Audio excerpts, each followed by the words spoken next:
Is there any reason to watch the Survivor Series on Sunday night? Triple H and NXT Takeover Toronto simply say, fuck no, bro. Unbelievable show. This is your official review and results of NXT Takeover Toronto. Let's talk about it.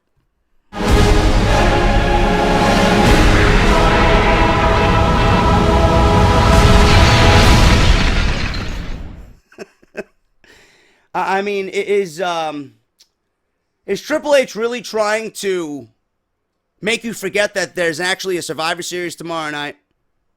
I mean, he did his fucking damnedest to make you forget there was going to be a Survivor Series tomorrow night, man. I don't even know where to begin. I don't. And as far as a content creator goes, and as far as what I do on here for you guys, as far as videos and podcasting and news and rumors and all this other shit that I do, this type of video on this night after a show like that is probably the most difficult thing for me to do. And I love wrestling. I love the business. Even though I fucking curse it up, down, left, and right, I do love the WWE. But we've been fed so much bullshit that we become desensitized to everything.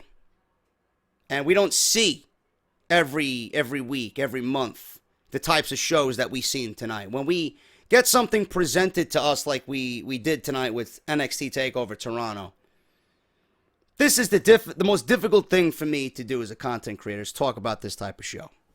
Because there's no way you're coming here and you're going to, let me see what the results were.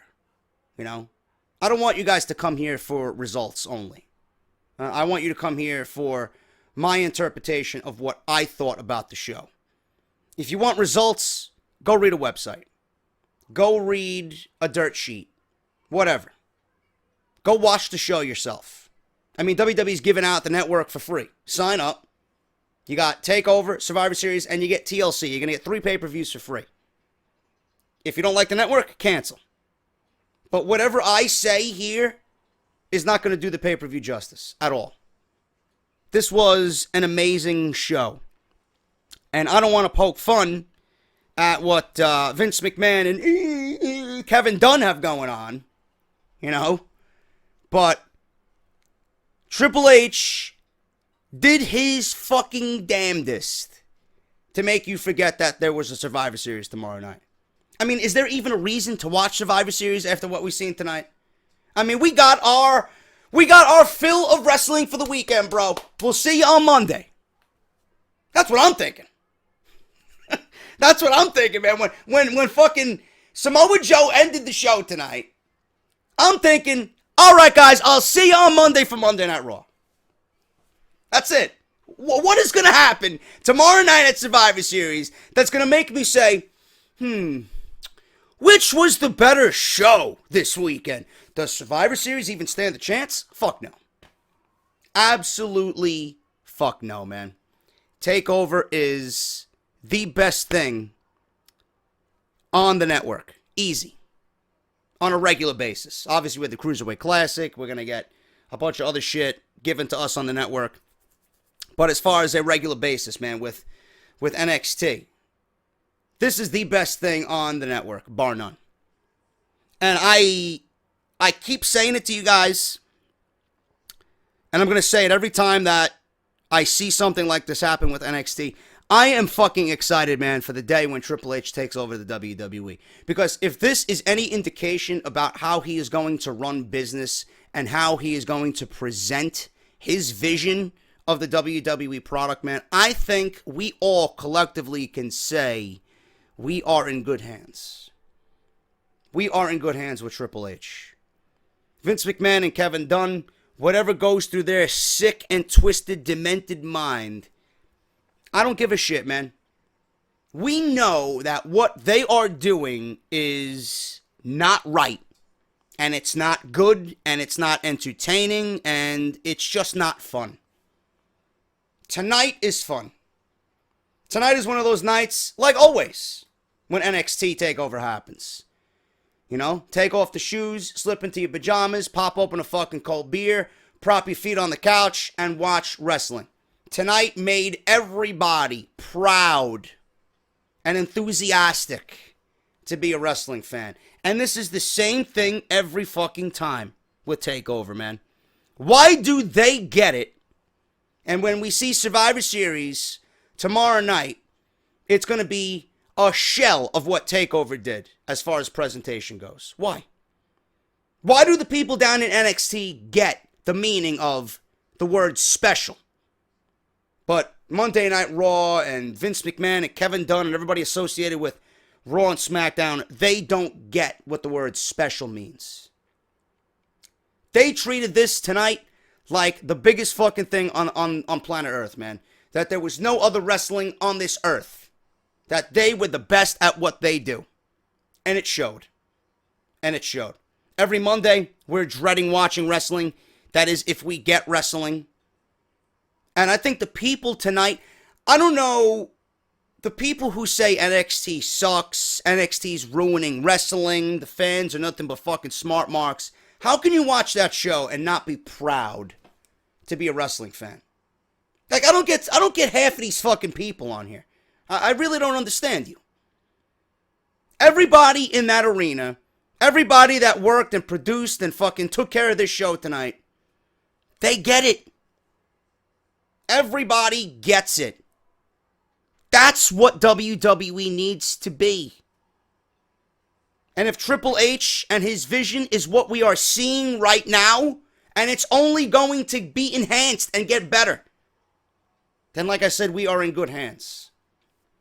TakeOver was not only fun, TakeOver was not only fucking an absolute blast to watch, it was not only fucking entertaining and engaging and fucking, we all were invested in every single fucking match. Every single match that we seen, we had an emotional investment in. How many matches on Survivor Series can we say we have an emotional investment in? I mean, I sat there watching the NXT Tag Team Championship match tonight with Johnny Gargano, Tommaso Ciampa, and The Revival. And when that match was over, I swear on everything that I own, tears were falling down my face, man. And I'm not afraid to admit that, because that is the passion and the love I have for the art of professional wrestling. And what those four guys did in the ring tonight, that is what makes me proud to be a fucking fan of professional wrestling. They get it. Those four guys get it.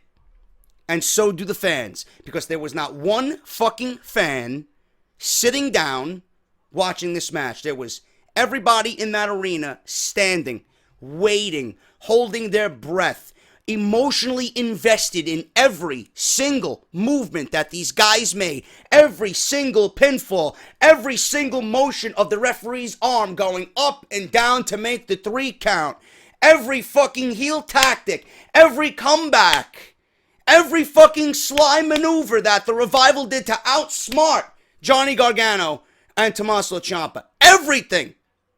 All four guys were just in there, doing what they love to do, and they had the crowd eating out of the palm of their fucking hand. Why can't we get that on Monday Night Raw? Seriously, this is a serious fucking question. How can you work in this business? How can you work in this industry and watch that and not want that same thing to happen on your show?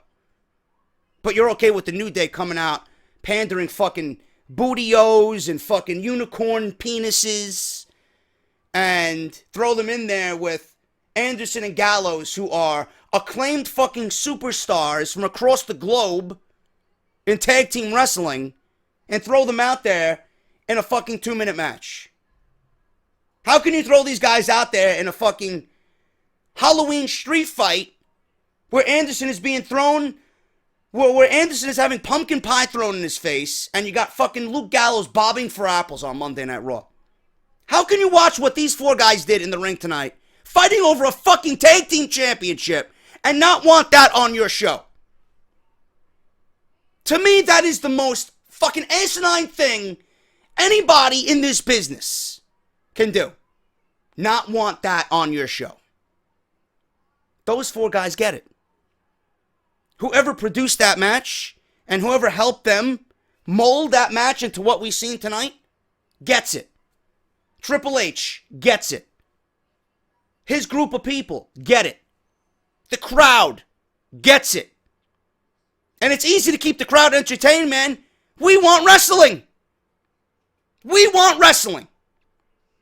And there's no way you can tell me that what those guys did, if you put that on Monday Night Raw, if you take that match, fucking move for move, and you put that in the main event of Monday Night Raw, there's no fucking way you can tell me those guys won't get over. They would have every fucking crowd across this country eating out of the palm of their hand. That's what pisses me off. That's what needs to happen on Monday Night Raw. I don't give a fuck who you are, where you work, what type of fucking elitist you are in this industry. I don't give a shit who you are. If you let the cruiserweights go out there and did what they did, if you put Kota Ibushi and Cedric Alexander in the main event of Monday Night Raw, from what we've seen in the Cruiserweight Classic, there's no way you can convince me that those guys would not get over. That match alone speaks to you. You don't have to know who the fuck they are. I've never seen a Cedric Alexander match or a Kota Ibushi match in my entire fucking life before that fucking match. And I'm not afraid to admit that, because I'm a WWE fucking asshole. But I know a good match when I see it, and I know what I want to see on my fucking show. I want to see that. Why does NXT get it?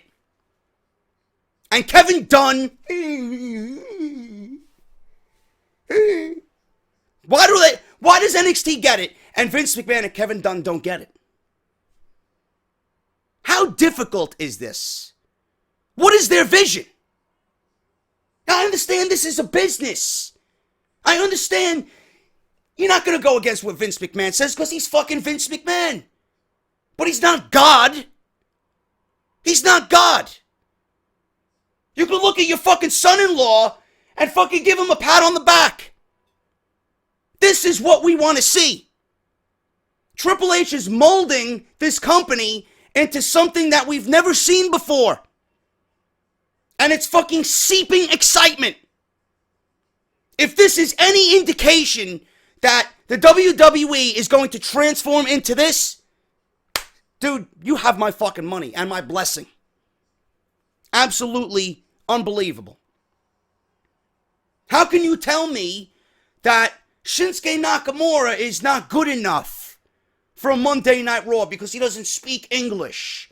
How can you tell me a Shinsuke Nakamura is not good enough to fucking beat a Brock Lesnar, or a Samoa Joe is not good enough to beat a Brock Lesnar or stand in the ring with a Brock Lesnar? Do you see what those guys did to each other tonight?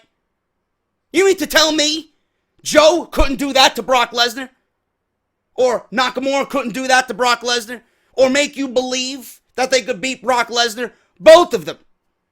They beat the fucking holy shit out of each other. One of the most toughest matches I have ever seen in NXT. One of the toughest matches all year that you'll see in WWE. That's it. The crowd gets it. The crowd ate it up. Those guys get it. NXT gets it. If they didn't get it, they wouldn't given us the match that we got tonight.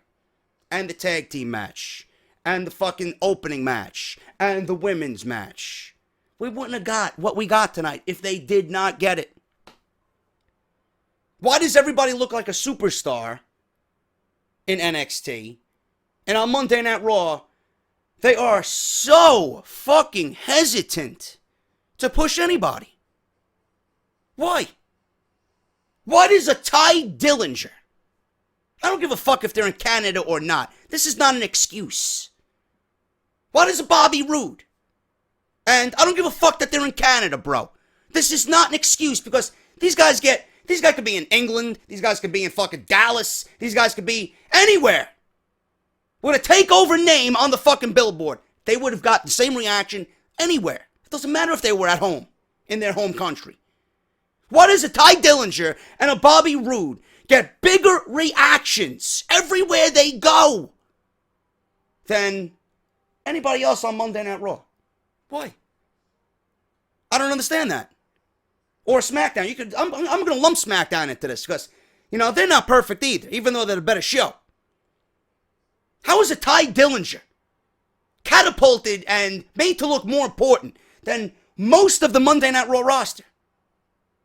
Why does Bobby Roode look like a fucking $1,000,000 compared to Mr. Roman Reigns and Seth Rollins and everybody else that you're fucking just so hung up on Monday Night Raw? Why? Why? I don't even have the answer for that. Well, I do, but I don't want to repeat myself. Because Monday Night Raw doesn't get it. NXT gets it. That's the point I'm trying to make. I mean, look at the opening match tonight. Ty Dillinger and Bobby Roode. I mean, with the video packages and with Tom Phillips and Corey Graves just going back and forth with the banter and the play-by-play and the color commentary mixed with the crowd and what happened in the ring. I mean, this match was made to look more important than what we got with Brock Lesnar and Bill Goldberg. There's legit no story going into tomorrow night. Goldberg's back. Okay. He's back. His son wants to see his father wrestle. Okay. Any fucking numbskull knows that this is merely a cash grab to sell video games for Christmas. That's it. Meanwhile, what NXT is doing, I have zero emotional investment in that match. Zero. How they're going to sell me on that match is complete shock and awe. Or by the fact that it's going to be completely fucking disastrous. One of those two things. But I am not emotionally invested in anything on Survivor Series. Everything on NXT tonight, emotionally invested. Because we seen how they built slowly on NXT television week by week. And when we finally come to its head, the pay-per-view, which is made to be a fucking place to end feuds or continue feuds to the next chapter, everything just flows nicely. We're invested. We follow what's going on. If it ends, great. We're happy. We're sad. If it continues, we're excited. We're enthusiastic. We're fucking peaking with interest. When any of those things happen on Monday Night Raw, it's like, okay. Okay. Oh, another commercial. Great. Great, another commercial. Here's the New Day. Doing the same fucking shit. Here's Braun Strowman. Another 60-second match. Oh, here's Michael Cole. I can't stand to listen to this fucking asshole. Oh, here's the Cruiserweights. Another fucking 45-second match. Another 6-man tag. Are you fucking kidding me? Roman Reigns. Look, he eats 7 finishers from 7 different guys. He kicks out of everything. Great fucking show you got there, Vince. See what I'm talking about? My point is, NXT tonight showed you how things, and I'm hearing Bobby Roode's fucking intro and entrance right now. We'll go over it.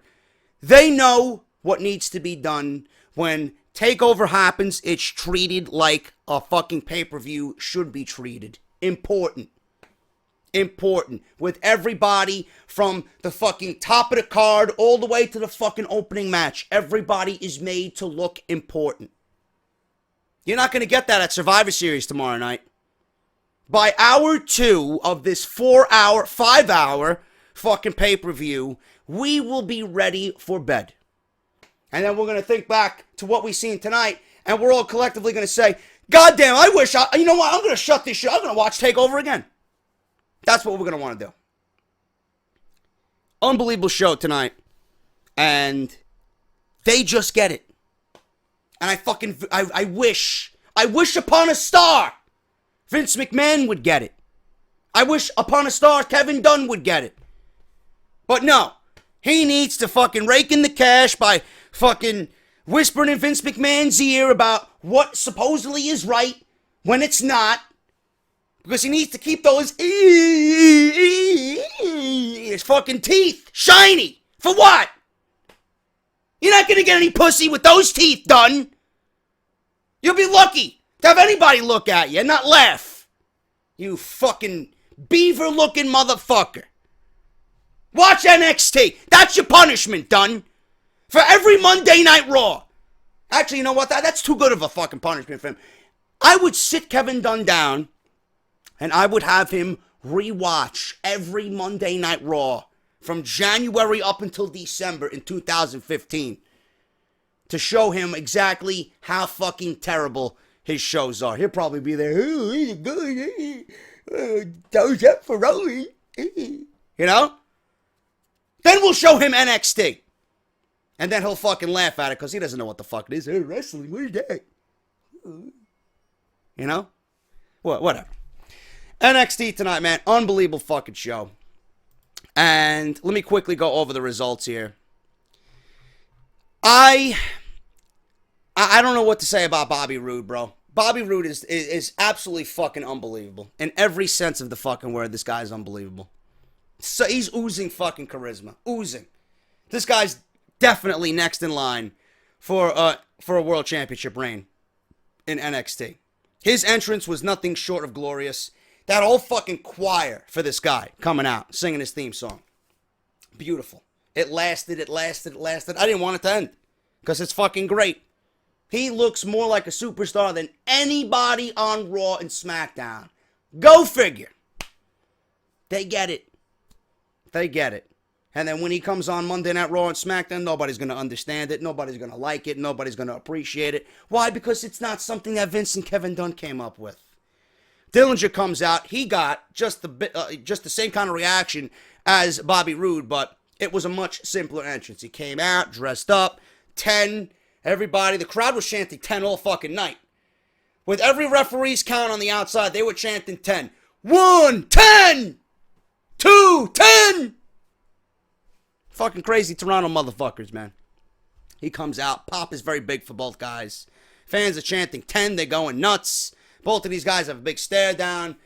The crowd was just fucking unbelievable for this match. This ends. It goes 16 minutes, man. It was a very, very good match. It goes 16 minutes. So, Roode gets a superplex towards the end of the match on Ty Dillinger. Or the glorious plex is what fucking Corey Graves said. Beautiful. Roll up, feet on the ropes. 2, referee sees it. Super kick, gets the same for Dillinger. Bobby might have lost a tooth. And the funny thing, when he had his feet on the ropes, Bobby Roode was parading around like he won. Referee's like, what the fuck are you doing, man? Get your hands down. Get your hands down, bro. You tried to cheat, you know? So, he gets a super kick done to him by Dillinger, 2 count. Some say, some were tweeting me that Bobby Roode might have lost a tooth. I'm not sure about that, but inverted DDT is counted. Sharpshooter, place went nuts. Ty Dillinger applies the sharpshooter. Roode quickly gets to the ropes. Back up. Ty sent shoulder first into the fucking post, and they used the LED posts for this show, Takeover Toronto. And that set up an inverted DDT, which is Bobby Roode's finisher for the pin, 16 minutes and 32 seconds. In the ring, Ty Dillinger was the last to leave. He did get a send-off. Not sure if that means he is being demoted to the main roster, but I think that was done simply because he's the hometown guy and they wanted him, you know, not only to look good, which he did during the match, but they wanted him to kind of suck it all in because that's a huge moment for him. He's in his hometown. He's amongst his people. He's getting this type of reaction, and they allowed him to live that moment, which is great. And I'm glad they allowed him to do that. I think Ty Dillinger is going to remain in NXT. Bobby Roode also going to remain in NXT. I think he is dangerously close for challenging the champion, which we'll talk about in a second, the NXT champion. And I think Bobby Roode will be the next in line. Dusty Rhodes Tag Team Classic Finals, TM61 versus the Authors of Pain. This match went 8 minutes and 21 seconds. No doubt in my mind who was going to win this match. They probably were penciled in a lot of different people's opinions, or a lot of different people's brackets, I should say, at the beginning of this tournament. Authors of Pain are year 2 winners of the Dusty Rhodes Tag Team Classic. Goldust, Triple H, and William Regal came out after the match to congratulate the winners. One thing about this match, wasn't really overly impressed with anything in this match. I was impressed, though, with TM61 and their athleticism. I love the daredevil techniques of Shane Thorne, and I like Nick Miller, how he also is not afraid to take chances, and he's got some fucking raw power, dude. Nick Miller has some fucking raw power. He was body slamming and suplex both ARKHAM and Razor fucking with ease. He was throwing these guys around. German suplex, scoop, slam, like they were nothing. And these guys are 300-pound guys. And Nick Miller's a small fucking guy. He was tossing them around like nothing, man. So I was very impressed with TM61 in this match. Their high risk is certainly very fun to look at. There was a portion in this match. Now, obviously, you know, what's his name? Fucking Paul Ellering was in the shark cage above the ring. So he was there. He was there in the ring, hanging above the ring. And there was a structure on the outside by the turn post, or the steel post, almost like a crane. And that is what was holding the cage up. And it was climbable. So Shane Thorne is climbing up, and he's got one of the Authors of Pain, pretty much climbing up after him. The Authors of Pain member drops down. Shane Thorne is, I don't know, he's got to be about, how big is the turnbuckle from the canvas to the turnbuckle? What is it, like 15 feet? I'm not even sure. 20 feet? He's up there. He's got to be about fucking 40 feet in the air. He dives off the fucking structure. Crowd's going fucking crazy. Daredevil-like mentality by Shane Thorne. That was one of the best parts of the match. And then, towards the end of the match, you got Paul Ellering in the fucking shark cage. I don't know what he did or where he got this from. Maybe he concealed it in his jacket. It was a steel chain. And one of the Authors of Pain picked up the chain, and he was about to bash Nick Miller, who was in the ring. The chain goes flying into the crowd. And before you know it, Authors of Pain are getting rolled up with a quick 2 count, kicks out, and then all of a sudden the match ends. Last chapter, Authors of Pain win it. They pin Nick Miller. They pin Shane Thorne, I'm sorry. 8 minutes and 21 seconds, and they are the Dusty Rhodes Memorial Tag Team Tournament winners. They win the finals. Really nothing all that special. We knew they were going to win. But TM61, I think they went from here to here. I think a lot of people were impressed with their athleticism and their power and their daredevil-like mentality. Authors of Pain, there were a few people on my Twitter saying, oh, these guys are boring. Listen. The way they've been built up is how tag teams of their size should be built up. Whether you like them or not, it doesn't matter. They're getting over by now incorporating Paul Ellering into their act. In the beginning, he was more of a mentor, and now he's getting a little bit more involved, and that's a way to build heel heat for these guys. Because if they don't start doing anything, they're going to get monotonous and boring, and it's going to get old very quickly. So Ellering is now starting to become a little bit more mobile on the outside. He's helping them to win, cheating to win, and it's going to go a long way, man. I think these guys are going to do very well, and these guys are going to be in line easily for the Tag Team Championships, which we'll talk about again in a second. This match was fucking unbelievable. The tag team title match between DIY and the Revival was fucking unbelievable. Unbelievable. This is tag team wrestling. You want to tell me tag team wrestling is dead? No. This is tag team wrestling at its finest. This is the best tag team match of 2016. This may very well be the best match of 2016, period. And you got a lot of fucking stiff competition when you're talking about matches of the year. Unfucking believable. I couldn't wait for this match. I tweeted both Wilder and Dawson. These guys are going to steal the show. They are going to be the match of the night. No question. I was not wrong. 110% right on my assumption that these guys were going to steal the show. And they just fucking blew everybody's minds. This was a 2 out of 3 falls match. And the first fall was actually decided in the first 5 minutes. Quick shatter machine to Gargano. 1, 2, 3. So the Revival were 1 fall away from clean sweeping DIY. You knew that wasn't going to happen. Johnny gets in trouble. Johnny is and was in trouble for most of this match, which is the one thing I like about Johnny Gargano. I really do. You know, he makes you believe that he is in the worst fucking possible situation ever, every single time, man. He is something special when it comes to fucking making you believe that this guy is fucking just doom and gloom. And when he comes out of it and he keeps fighting and he fucking gives you a glimmer of hope that he's going to make that hot tag, and when he does, it fucking explodes the building, man. Gargano, unbelievable in his selling tonight.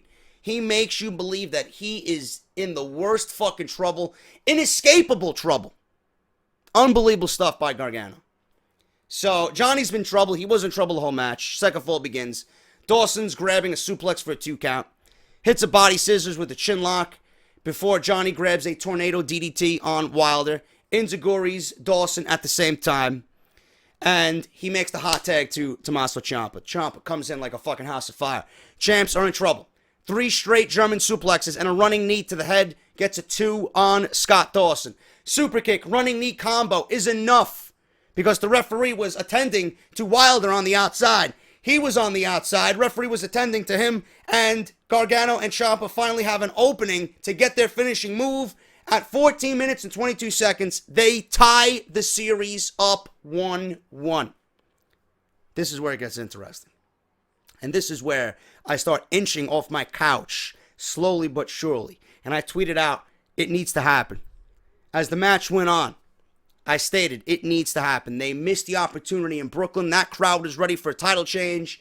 And they left you... They just left you fucking... I wouldn't say disappointed, but they left you wanting more, man. You couldn't wait for the rematch. This is the rematch. And I said the same thing tonight. They missed the boat in Brooklyn because that crowd is ready for a title change. We need a title change. And it needs to happen tonight. This crowd is fucking 10 times more ready than New York was. Dawson tries to bring in the title. Starts to, he wants to bring in the title to use it as a weapon. But winds up using it as a shield to block a kick to the head, which was a great spot in itself.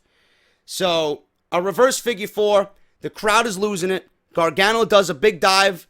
And, he does a big dive on Dawson. Champs get a little funny here and try DIY's double strike finisher. This was some of the best in-ring action I've seen all year, man. The fucking Revival tried to go for DIY's finishing move. And Dawson goes too high and super kicks Dash Wilder. And then DIY get up. And then they use the Shatter Machine on the Revival. 2 count. And Corey Graves yelling, this can't be the way it ends. Not like this. Not like this. DIY using the Shatter Machine for a fucking near fall that almost won them the championships, man. Unfucking believable. Dawson grabs a roll-up with trunks. Referee seen it. He won't count. He won't count. Did he realize that not only he cheated, but he wasn't the legal man? Wilder goes after Gargano's good leg. Pinfall reversal sequence breaks up a leg lock attempt, back and forth. They go back and fucking forth on pinfalls, man. I'm like, oh my God, you're gonna fucking give me a heart attack here, man. Johnny puts on a modified crossface. Ciampa adds his fucking flip armbar, which looks painful as fuck. And they were in the middle of the ring, man. And Dawson and Wilder grabbing arms like fucking 2 gay lovers. Fucking guys are in the ring. Don't tap, don't tap. They're like, no, don't tap. And then obviously they end up tapping. The fucking building exploded. Gargano and Ciampa are tag team champions, man. Match of the fucking night. By far. Might even be match of the year, man. Double submission. DIY wins the titles. 22 minutes. They have a date, I'm assuming, next with the Authors of Pain. And that's going to be a great match.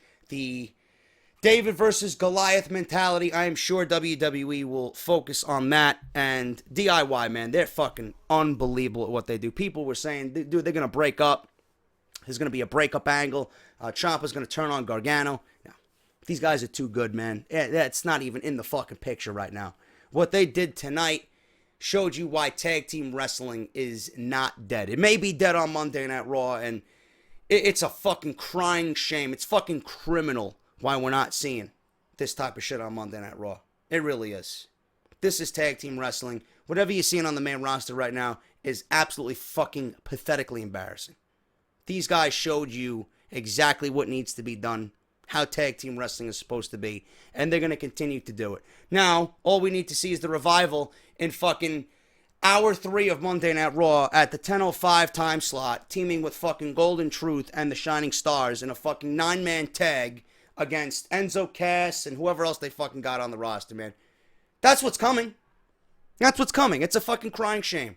But tonight, we can think back to why tag team wrestling is still important. Both of these teams are two of the best teams, not only in the WWE, but the industry in itself, man. Unfucking believable. Women's title match, Asuka versus Mickie James. I was excited about this match. Mickie came out. She looks fantastic. She started the match with Asuka. People were chanting, "You still got it. Welcome back." Mickie got a lot of offense in this match, man. More than I really expected from her. Asuka was on the receiving end. This match went 13 minutes. I believe Asuka was on the receiving end of about 10 minutes of offense from Mickie James. You know, there was some reversals back and forth, but Mickie got the bulk of the offense. And what we've seen tonight, Mickie James still got it. Mickie James can easily do work. She could work wonders on Smackdown. Easily. Asuka is a bitch in a good way, and she is cocky as fuck. No, she's not turning heel. Asuka is just proud and cocky that she's undefeated and she's still a champion, and that WWE is now reaching into the fucking grab bag to find legends to fight her, and she's still coming out on top. She knows nobody can beat her. But Mickie James looked fucking awesome in this match, and I hope to see her back. Not really on a regular basis, but I want her back in the WWE, man. She obviously has a lot left in the tank. Now, Mickie James got the Muda lock on Asuka. She gets to the ropes. Back up, they both go crazy. They're looking at each other. Mickie snaps off a neck breaker into a flapjack. Cross between a top rope seated senton. Thez press gets a 2 count on Mickie James. Mickie goes for the Mick kick. Connects, but Asuka gets a foot on the ropes. And she goes for her DDT, which is counted into the Asuka lock. Mickie tried to bounce out of it. She tried to roll out of it. And before you know it, man, I was really shocked at the ending. Asuka got the Asuka lock in, but Mickie James really tapped fast. It was like less than 10 seconds, and she was done. There was no struggle at all. They went right to a finish. Mickie James taps to the Asuka lock at 13 minutes. And at the end of the match, Mickie goes to shake her hand. Asuka looks her in the face, smiling, holding the championship up as a sign of disrespect to Mickie James. So people were telling me, JD, is Asuka heel? No. She's cocky and she's confident that WWE now brought in a legend, and this legend could not beat her after getting the majority of her in this match. And kudos to Asuka, man. She made Mickie James look like $1 million. You know, 6 years away from the ring, Mickie looked damn good, man. And Asuka really enhanced that by allowing Mickie to get offense in the way the match was planned out and set up. Mickie got a lot of offense in, and she looked damn good doing it, man. So I hope to see Mickie James back. And clearly she has a lot left in the tank to give WWE. The main event. The main event is something that I thought was a lock here. And when it was all over, I was completely shocked at what we seen tonight. Shinsuke Nakamura and Samoa Joe. Samoa Joe's been doing some of the best work of his career, man. He's been doing some of the best work of his career. He is by far the most legit heel in all of WWE. There's nobody on Raw or SmackDown that can compete with what this guy has done. Joe is absolutely the definition of what a heel should be in professional wrestling. Nakamura's entrance was fucking unbelievable. The only thing I didn't like about Nakamura's entrance was that the 5 violinists or the 6 violinists that he had, you really couldn't hear them. They were there, they were there to just give you a more epic intro by just being there. Their appearance, just playing the violins, you know. You didn't hear the violins. There was nothing about, you know, the music that was different. They were just there as aesthetics. They were there to enhance his entrance. Dancing around him, you know. he's pandering to them and dancing around them, doing his charismatic fucking movements and his dance moves. It was great. It all came off great. Crowd was eating it up, singing along to the song. Cage Side Seats tweeted that they have a problem with the crowd singing along to Nakamura's song. Yeah, let me go and find Monday Night Raw crowds where they're fucking reminiscent of The Walking Dead. Those are the crowds you prefer at a pay-per-view event, correct? Yeah, those are the crowds that we want to see. Now people are complaining that people are singing along to Nakamura's song. You fucking kidding me? I want people to fucking sing along to his song. It makes me feel good. It makes the show more exciting. It shows that people are invested in who this guy is and everything about him. Would you rather them sit on their hands and knees like a main event on Monday Night Raw with Roman Reigns? Give me a break. Joe comes out. No nonsense. No bullshit. No lighting. No fireworks. No dancing. Comes out with the towel around his neck. He means business. Now, what we got here is one of the hardest hitting matches in all WWE. Probably that you'll see in 2016. I was legit shocked by this ending. And I don't know where they go from here. I really don't. Joe was busted open. I believe he got a cut right above his eye. Blood was dripping down his face. There was an instance here where Joe hits his signature 3 suplexes. The German suplex, the Dragon suplex, and then that fucking straitjacket suplex that he does. Beautiful fucking situation that was developing there. So, that happens. And it leads into Nakamura kicking out. Joe is clearly frustrated. Joe goes to the outside. He kicks Nakamura in the fucking balls. He kicks Nakamura in the balls. And he then slams him on the steel steps the same exact way that he did when Nakamura was out with injury.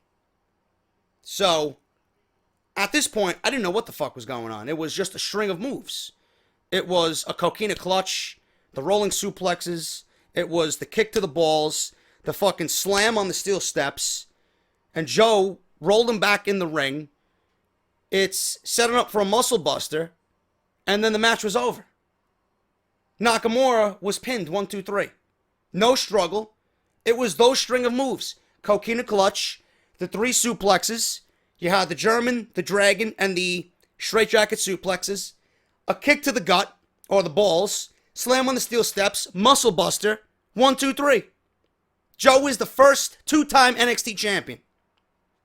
This match was unbelievable. Now, visibly, Joe was wearing a wrap around his knee. I don't know if he tweaked his knee. I don't know if he's really hurt. But the match that he gave us tonight with Nakamura, he will be hurt tomorrow. Because these guys legit beat the shit out of each other. I don't know what is going to happen here. People are already claiming, oh, Nakamura is moving up. I don't think that's the case at all. I don't think that's the case whatsoever. I think that what we have here is yet another rematch. Because this feud is so goddamn fucking good, it deserves another rematch. It deserves a rematch. Who's to say Nakamura won't win the title back? Who's to say that Nakamura, is not going to win the title back and Joe doesn't enter himself in the Royal Rumble? And then we get Joe versus Lesnar at WrestleMania. What the fuck is going on here? Fucking websites. I was complete shocked at what we see. Because I had Nakamura winning this match. I had Nakamura winning this. And it was the one thing that I don't think anybody's seen. Very few picked Samoa Joe. I'm not going to sit here and tell you I'm not proud of what Samoa Joe did. 2-time NXT champion. But that also doesn't mean that Nakamura is moving up to the main roster. Joe's not going to be on the main roster. Maybe he will be. We don't know. That's the great thing about NXT. Surprises like this happen. Now we're going to wait and see what happens when they do the next set of tapings next week. And what's going to happen and what's going to transpire and what this is going to lead to. I'm excited for it. I'm not even going to question what happened tonight. I'm not going to sit here and say what if, and I'm not going to go over all the scenarios about Nakamura moving up. Maybe it's Nakamura Lesnar instead of Samoa Joe and Lesnar. I'm not going to do that. Because what we got tonight was something special. And I'm not going to question what they did tonight at all. I'm going to sit here, I'm going to sit back, and I'm going to take it all in. And then when it finally happens and unfolds before us, then I will talk about it. Obviously, there's a good reason why they gave Samoa Joe the NXT Championship. Otherwise, it wouldn't have happened. Either that, or Samoa Joe told somebody in the back, listen, you might have plans to move me up. I don't want to move up. I don't want to move up. I want to be here. This is what I want to do. Make me the champion. Nakamura wants to move up, move him up. Vince wants Nakamura on Monday Night Raw. Daniel Bryan wants Nakamura on SmackDown. Have them fight over him. Maybe Joe doesn't want to go to the main roster. And who can blame him? Who can fucking blame the guy? He's got a cozy fucking job down in NXT. He's the fucking world champion, doing the best work of his fucking life. Why would he want to go anywhere? But I'm not going to question anything about what they decided to do tonight because it was awesome. Absolutely fucking awesome. Great match. Worthy of a main event. Blew their last match at Brooklyn completely out of the water, man. You know, it seems like at Brooklyn, they didn't get to the point where they could pick up the match and gain that momentum and pick it up and put it into the next gear. Seems like with what we've seen transpire on television, everything that we've seen from the physicality to the emotional investment that we were all having for this match, everything just came to a boil and it just made for a better match. And I believe what they did tonight completely blew Brooklyn out of the water. Unbelievable main event, completely worthy of closing this show. I don't think it's the end of this feud, man. I really don't. I think we are going to get match number 3, a decisive match between Nakamura and Joe at the next TakeOver, which is probably going to happen at the Royal Rumble weekend. Unbelievable match, man. 20 minutes. Joe won the NXT Championship for a second time. Unbelievable string of moves. Nakamura was completely demolished in a sequence of moves that nobody in WWE will be able to get out of. Unbelievable stuff. NXT TakeOver was unbelievable. If you went to the show, I'm fucking jealous. You guys, I'm sure, had a goddamn fucking lifetime worth of memories in that one show, man. Unreal. TakeOver is where it's at. This is what WWE needs to build towards. This is how the main roster should be. And we are lucky we have this type of wrestling and this type of shit happening, you know, on a regular basis with NXT. Because without NXT, man, there'd be dark days in WWE. At least with NXT, there's some rays of sunshine fucking glaring through that window, man. Unbelievable night, and I can't wait to see what happens at the next set of tapings with Samoa Joe and Shinsuke Nakamura, man. That is my review of NXT. Hope you guys enjoyed it. Let me know what you're thinking down below. What was your favorite match of the night? What was your favorite entrance of the night? Bobby Roode or Nakamura? What was your favorite match of the night? Nakamura, Joe, or was it DIY and The Revival? Let me know down below. Survivor Series tomorrow night. Pretty sure it's going to be a lot more negative than what you heard tonight. I am sure of that. Lesnar, Goldberg in this fantasy warfare. I'll be reviewing it. I got videos coming out all day long, giving you guys the latest news on WWE Survivor Series 2016. Hit that thumbs up. I'm JD, and I will see you back tomorrow with Off the Script and more Survivor Series coverage. Until then, take care. Have a great night, and I'll see you guys tomorrow for the Survivor Series.